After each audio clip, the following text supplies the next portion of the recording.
A very good morning. So today we are going to discuss another very important topic in chromosome, that is a special type of chromosome called giant chromosome. So here this these are exponentially larger chromosome. They are described as unusual chromosomes by A.M. Winster. So these are two type of giant chromosomes here, namely polythene chromosome and Lamb-Rush chromosomes. So here giant chromosome nothing but they are unusual chromosomes and larger chromosomes, right? So in that first one is a polythene chromosome. Polythene chromosomes are discovered by Balbini in 1881. So it is found in the salivary gland cells of a Crinomonas larva. So hence it is called as a salivary gland chromosome. So it is a giant chromosome. It is the larger in size. For example, in Drosophila melanogaster, it is 1,000 times larger than a somatic chromosomes. So here it is a larger chromosome and it is a first found in a salivary gland. That's why we call it as a salivary gland chromosome. And here the larger size of the chromosome is due to the presence of many longitudinal strands called chromonema. Hence they are also called polythene chromosome, that is many stranded chromosomes. So you can see the structure of polythene chromosome. It is having a chromonema and here interband. Those are lightly stained and darker bands, and also having Balbanian ring here. So you can see here a larger portion of this Balbanian ring, that is the Solon part here. So the many strands of a giant chromosomes are due to the repeated division of the chromosome without the cytoplasmic division. This type of division called as endomitosis. So the polythene chromosomes contains two types of transfer bands. Namely, one is a darker band and another one is a interbands. So the darker bands are darkly stained and the interbands are lightly stained with nuclear stains. So the darker bands contain more DNA and less RNA. So the bands of polythene chromosomes become enlarged at a certain times to form a swellings called puffs or a Balbani rings. So the formation of puff is called puffing. So here this is a reason of puffing, that is a formation of puffs here. We can mention here as a Balbanian ring. So the bands of a polythene chromosomes become enlarged at a certain times to form a swelling called as a puff or a Balbanian ring, right? So in the regions of a puff, the chromonemata uncoil and open out to form many loops. Thus, puffing is caused by the uncoiling of individual chromosomes in a band, right? The puffs indicate the site of active genes when mRNA synthesizes take place here. So that is about a polythene chromosome. So next is another type, that is Lamb-Rush chromosome. It is a second type of giant chromosome. So the Lamb-Rush chromosomes has the following silent features. So it is discovered by Ruckert in 1892.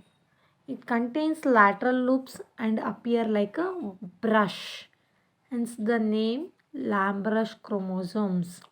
So it is found in the oocytes of Sagid, sepia, echinoderm, insects, shark, amphibians, reptiles and birds. So where all you find here these Lamb-Rush chromosome and they look like a brush. So it is a giant chromosome and it is larger in size, hence it was called as a giant here. Each Lamb-Rush chromosome consists of a main axis and many lateral loops. Here you can see this is a central main axis and you can see larger loops. These are the main axis of each chromosome is formed of four chromatids. The main axis contains a series of thickenings called chromomere. From each chromomere, a pair of lateral loops on one on each side, and each loop has an axial fiber. The axial fiber is the continuation of the chromonema of the main axis. Hence, it contains DNA here in the main axis, and the axial fiber of the loop is surrounded by a matrix. And this matrix formed of RNA and proteins, right? So the matrix gives a fuzzy appearance here. The synthesis of proteins and yolk take place in the lateral loops here. So function of these lateral loops and the structure of a Lambert's chromosome here. That's why due to these many lateral loops it appear like a brush here. So this is about a Lambert's chromosome and a polytene chromosome, and this is an important concept in the chromosomes, and these are a larger chromosome and a special type of chromosomes, unusual chromosome we call, right? So next we move to the change in the chromosome number, that is a ploidy. We call it as a ploidy. And here one more thing we have to discuss, that is a chromosomal aberration. Chromosomal aberration nothing but a changes occur in the chromosome. In that again two are there. One is a change in the chromosome number and another one is a change in the chromosomal structure. So today we discuss change in the chromosome number, that is a ploidy, right? So here we have that the chromosome number can exist in two forms. One is a haploid found in gametes and another one is diploid found in somatic or a body cells here, right? The chromosome number may change in some organisms either during meiosis or a fertilization here. So variation in chromosome number is called as a ploidy, and the ploidy are of two types here. One is a euploidy and another one is a aneuploidy. So first, what is euploidy? Here the term euploidy derived from a Greek word. Eu means even and a ploidy means unit. So here euploidy refers to a changes in a whole sets of chromosomes. It is of again three types here: haploidy, diploidy and a polyploidy. So haploidy means it is the presence of a single set of chromosomes, that is n number of chromosome in the body cell. Such organisms are haploids or monoploids. Examples are males of honeybees, wasps and ants. So next, diploidy.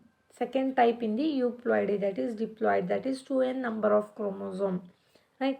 So it is the existence of two sets of chromosomes. This is the most common number found in organisms. They produce haploid gametes by meiosis. So next is a third one, polyploidy. It is the presence of one or a more haploid sets of chromosomes in addition to the diploid set. That is nothing but a more. We call poly, many, right? So there may be 3, 4, 5, 6, 7 or 8 sets. These are accordingly known as a triploids, tetraploids, pentaploids, hexaploids, heptaploids and octaploids, depend upon the number of chromosomes present here. Triploids nothing but 3n number of chromosome, tetra nothing but 4n number of chromosome, right? There are again two types of polyploids here, right? In the polyploid only again two, one is a autopolyploids and another one is a allopolyploids. So what are the autopolyploids and allopolyploids? So here autopolyploids nothing but these contain a chromosome sets derived from a single species here. They arise due to fertilization of gametes with abnormal chromosome number. That is nothing but it is derived from a single species, and here it arises due to fertilization of gametes with the abnormal chromosome number. For example, here Cynodon dictylon, that is a dobgrass. It is a autotriploid, and Cl cereal, that is a rake, right? It is also autotetraploid. So this is about autopolyploid. Next, allopolyploid is nothing but a contain a combination of chromosomes of a two different species or a genera. Hence, an allopolyploid is the interspecific or a intergeneric hybrid. Example, you can see here Rhyphanobrassica. That is a 4n number of it. It is developed from crossing of a Rhyphanus sativus and a Brassica oleracea. That is a radish and a cabbage. You cross a radish and a cabbage, you get a new variety, that is Rhyphanobrassica, right? And a sand obtained by a Russian genetist, that is a Karpenchkov, the scientist name, and he invented the new variety, that is a Rhyphanobrassica, crossing of a two different species or a genera, right? The common breed wheat, that is Triticum aestivum, is a hexaploid. It is a new variety, right? So here polyploid generally increase the size of a plant. We use in the plant breeding here. And its flowers and fruits, right? So it brings about a change in the blooming period from annual to perennial, right? It allows a plant to survive in less favorable conditions. It can lead to development of a new species. So next is another type of ploidy, that is aneuploidy. So till now you did seen about a euploidy, now aneuploidy. Aneuploidy nothing but the term aneuploidy, that is derived from Greek anu, nothing but a uneven, and ploidy is a unit.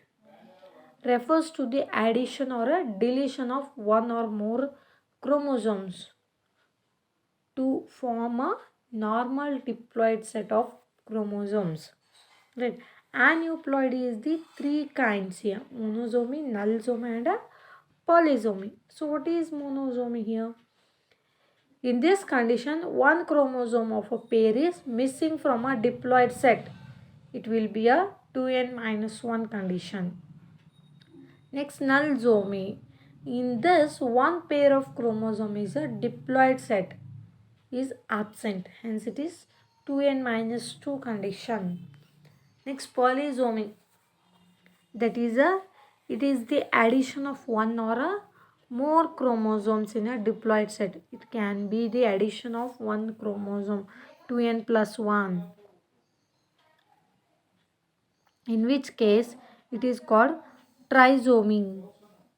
When there are two additional chromosomes, the condition is called as a tetrasomy, right? That is nothing but an addition to the diploid set here. One or more chromosome is added to a diploid set, that is 2n plus 1, 2n plus 2, like that. And so this is about the aneuploidy. So here in this session we discussed about the important concepts, that is a giant chromosome, and in that are two types here: polytene chromosome and a Lamb-Rush chromosome. Next we studied about chromosomal aberration. In that again two are there. One is a change in the chromosome number and another one is a change in the chromosomal structure.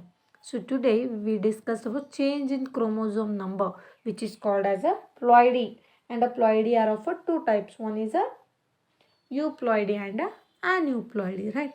So I think you all understood. Thank you.